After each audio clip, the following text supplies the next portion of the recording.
Das war ein bisschen zu viel für Leon. Er springt auf und düst zur Mami in die Stube. Endlich ist er weg.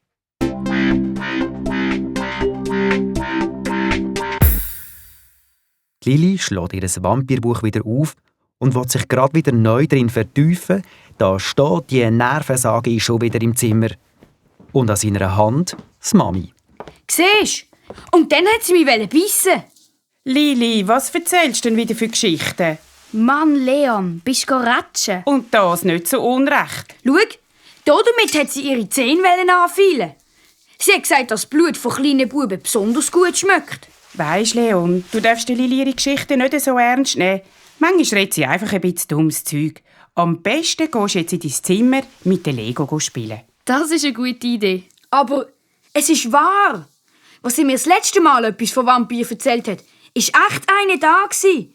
Mit spitzigen Blutzähnen und so. Ja. Und bestimmt hat er noch ein Leichenhemdli angehabt. Also wirklich, Fantasie habt ihr beide. Wirklich, Mami? Er hat einen schwarzen Umhang angehabt. Und weisse Händchen.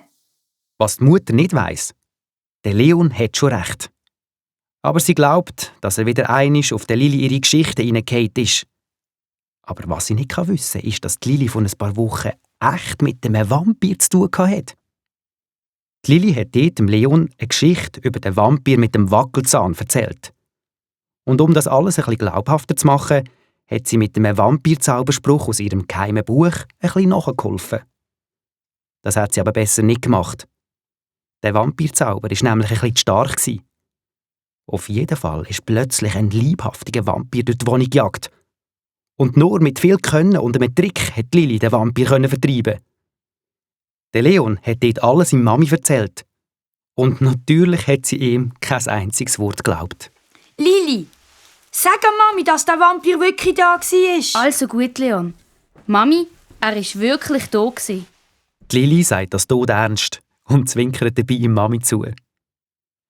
Kaum sind die beiden aus dem Zimmer, nimmt sie das Vampirbuch wieder vor. Langsam aber sicher bekommt Lili wieder die Abenteuerlust.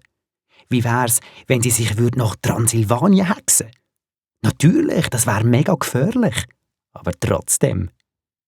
Je länger sie sich mit dem Gedanken befasst, umso entschlossener wird sie.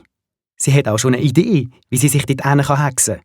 Natürlich mit dem Hexensprung, wo sie schon bei anderen Abenteuern gemacht hat. Sie braucht einfach einen Gegenstand von dem Ort, wo sie sich hexen will.